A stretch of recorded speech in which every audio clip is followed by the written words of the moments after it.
عائشہ صدیقہ رضی اللہ تعالی عنہ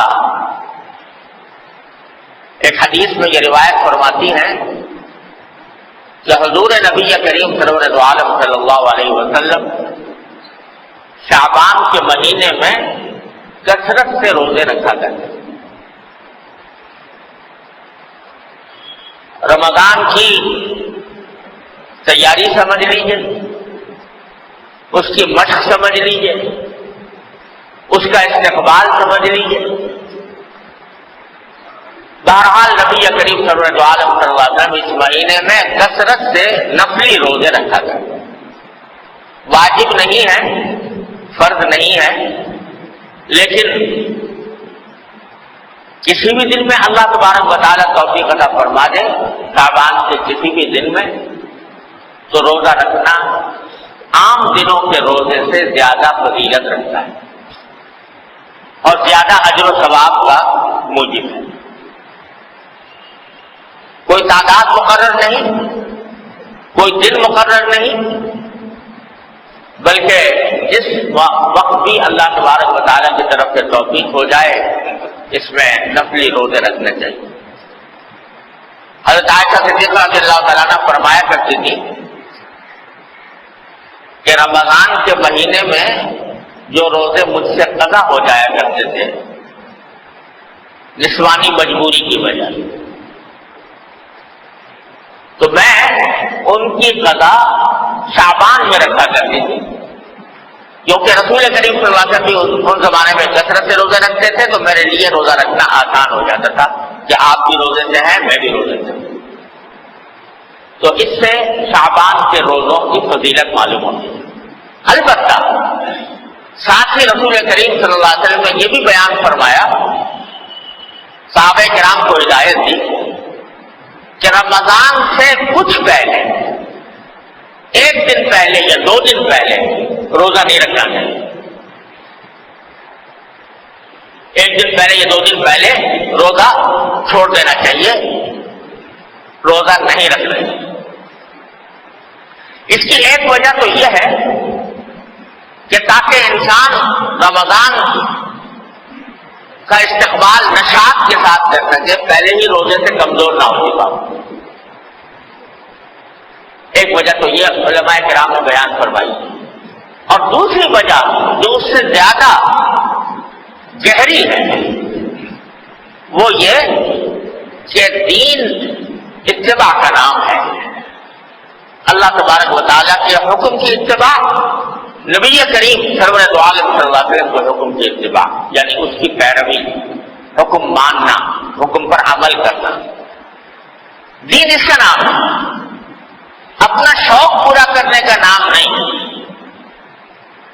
اور جذبات کی تسکین کا نام نہیں، بلکہ اللہ جل جلالہ کے احکام کی پیروی کا نام ہے. اسی لیے بدعات کو ضلالت اور گمراہی قرار دیا گیا ہے، کیونکہ بدعت جو ہوتی ہے وہ اپنے دل کے ارادے سے اپنی خواہش کے مطابق ایک چیز آدمی کر لیتا ہے، اس کو دین سمجھ لیتا ہے، دین کے اس کو دین قرار دے دیتا ہے، وہ حکم کی اتباع نہیں ہوتی. تو اس واسطے شریعت نے یہ حکم دیا کہ رمضان سے 1-2 دن پہلے روزہ چھوڑ دو. کیوں چھوڑ دو؟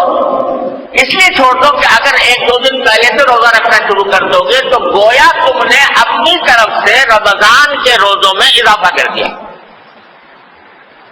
اللہ تبارک و تعالیٰ نے تو تم پر 30 یا 29 روزے فرض کیے تھے، اسی کے ساتھ تم نے ملا دیا شعبان کے آخر کے 2 روزوں کو بھی. تو اب آگے رمضان میں تو رکھو گے 29 یا 30 روزے، اور اگر شعبان کا 30واں بھی رکھ لیا اور 29واں بھی رکھ لیا اور 28واں بھی رکھ لیا تو وہ 30 نہ رہے 33 روزے ہو.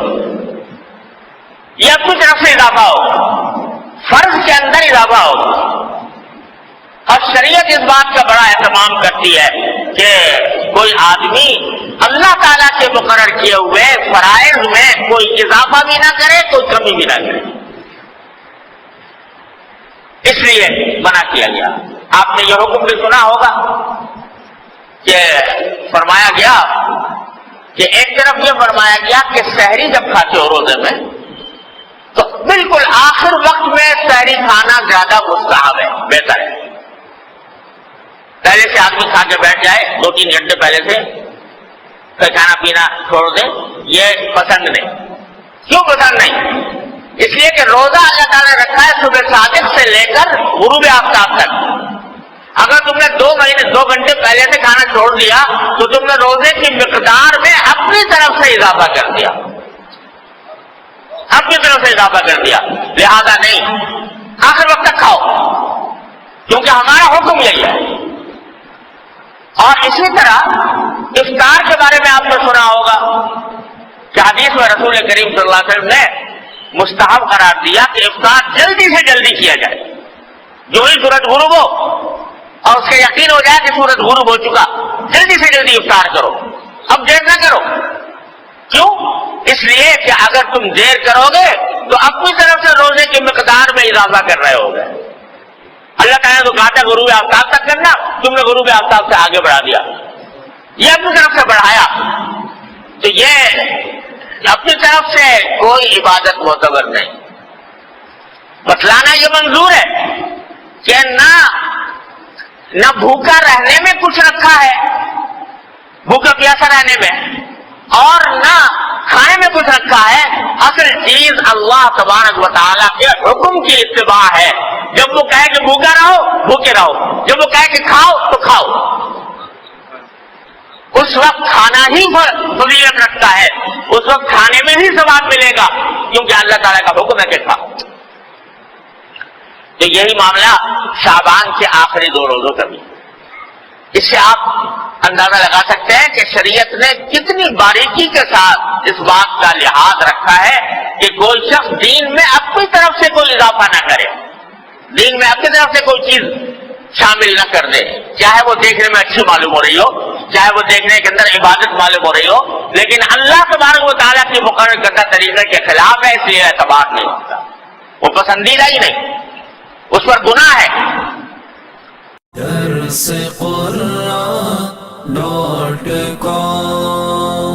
www.darsequran.com